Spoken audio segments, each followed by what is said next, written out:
నమస్కారం. నా ఈ ప్రయత్నం మీకు నచ్చినట్లయితే గనక మన ఛానల్‌ని సబ్స్క్రైబ్ చేసుకొని, పై జాబితాలోని మరిన్ని వీడియోలను చూడటం ద్వారా మీ నైపుణ్యాలను, జ్ఞానాన్ని కూడా అభివృద్ధి చేసుకోవడానికి ప్రయత్నించండి. జై Hind.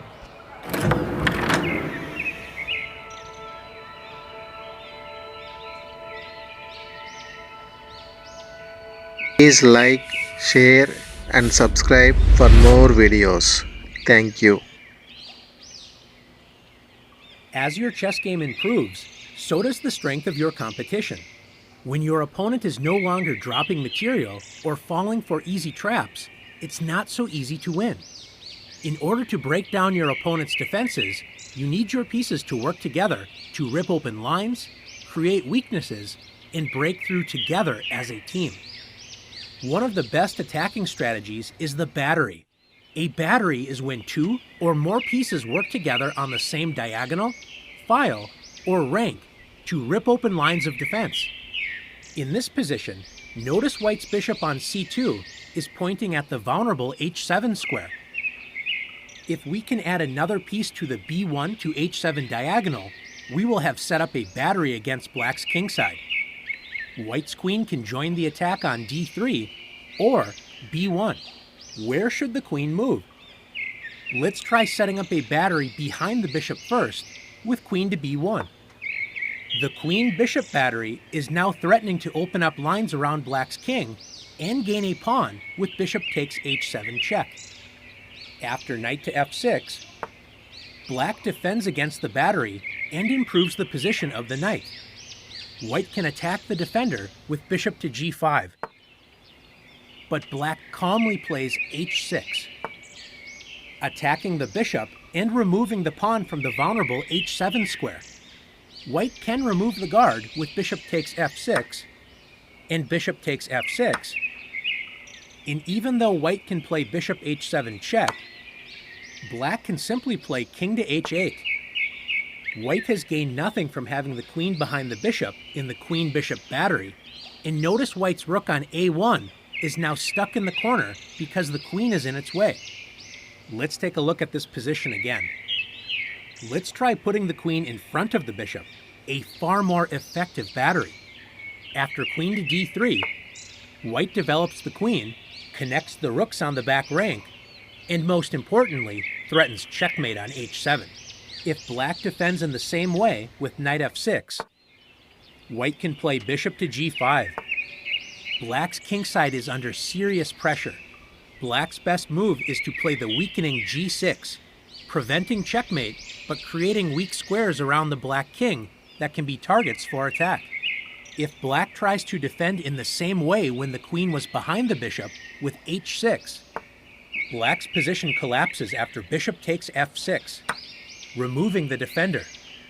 White at least wins a piece because after bishop takes f6, the queen-bishop battery crashes through with queen h7. Checkmate. Let's take a look at another position. In this position, White's rook on h1 is putting pressure on Black's h7 pawn. Notice that White's rook on d2 isn't really doing anything on that square. Can that rook become more active by setting up a battery on the h-file? Absolutely. After rook d to h2, Black is in trouble as White is threatening to break through the defenses by playing bishop takes f6 and then rook takes h7. Black does not have a good defense against this threat as h6 still runs into bishop takes f6, g takes f6, and the rook battering ram crashes through Black's defenses with rook takes h6. Let's take a look at another example. In this position, White will destroy Black's defenses using a combination of batteries. White first uses the queen-bishop battery to attack Black's important dark square defender of the king, the bishop on g7. After bishop to h6, White has the simple plan of capturing Black's bishop and then bringing the queen into the attack using the h6 square.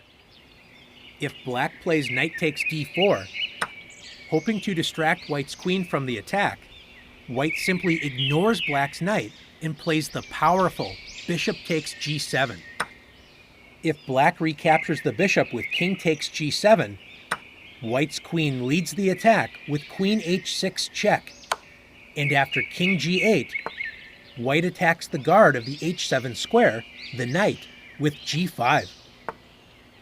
If Black tries to break up the queen-rook battery with knight h5, White rips open Black's kingside defenses with the sacrifice rook takes h5. And after g takes h5, can you see how White can break through Black's defenses? Now that the g6 square has been opened, White pushes forward with g6. White threatens checkmate on h7, and notice that the f7 pawn is pinned by White's bishop. After h takes g6, White finishes the attack with queen takes g6 check, taking advantage of the pinned f7 pawn. After king h8, queen takes h5 check, king g7, queen g5 check, Black is forced to the h-file. After king h7, rook h1 check, and bishop h3. White wins the game with rook takes h3. Checkmate. If Black doesn't capture the dark-squared bishop and captures another piece with knight takes b3, White's kingside attack is unstoppable after queen h6. White threatens bishop takes f6, when the queen-rook battery destroys Black's defenses. Let's explore one more idea together. One of the most dangerous batteries is the queen and 2 rook battery. There are several ways to arrange this battery. Which setup is best? It depends on the position, but in general, the queen is not a great piece to lead the battery if a sacrifice is necessary. In this position, notice that White would have to sacrifice the queen in order to open up the g-file, which is too much material to offer if there isn't a clear winning line of attack. Often the best arrangement is a rook, queen, and rook battery. The first rook can be used as a battering ram to blast open defensive lines, which then opens up the great attacking powers of the queen. In this position, White can play rook takes g7. The rook is untouchable, as knight takes g7 would allow mate in 1 with queen takes g7. Notice that White is also threatening rook g8, which would also lead to checkmate. Black's best chance is to try knight f6, protecting the g8 square and connecting Black's back rank pieces. Unfortunately for Black, the battering ram strikes again with rook takes h7 check. And no matter if Black captures with the king or the knight, let's use the knight with knight takes h7, White ends the game immediately with queen g7 checkmate. The third queen and 2 rook battery possibility is having the 2 rooks in front with the queen supporting from behind. In this position, world champion Alexander Alekhine, also known as Alekhine, set up what is now known as Alekhine's gun. 2 rooks leading the attack with the queen supporting the battery from behind. White has a lot of pressure on the c-file against Black's pinned knight on c6. White plays the strange-looking rook to c3. Why would White play this move? We'll soon see. After queen to d7, Alekhine's opponent, Grandmaster Aaron Nimzovich, may have felt confident that he had enough defensive resources to keep his position safe. White now plays rook 1 to c2, loading Alekhine's gun. After king to f8 and queen to c1, Alekhine's gun is fully loaded and ready to win the piece on c6. After rook b to c8, Black has 4 defenders versus White's 4 attackers against the c6 knight. Alekhine's next move decides the game. He played the quiet bishop to a4. Since the c6 knight is pinned, Alekhine is ready to win the knight with b5. There is not a good way to prevent this plan, and Nimzovich soon resigned. Now that you've learned the power of batteries, it's your turn to try blasting open lines of attack.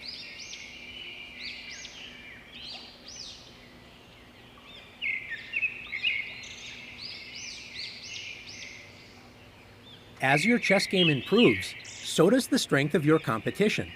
When your opponent is no longer dropping material or falling for easy traps, it's not so easy to win.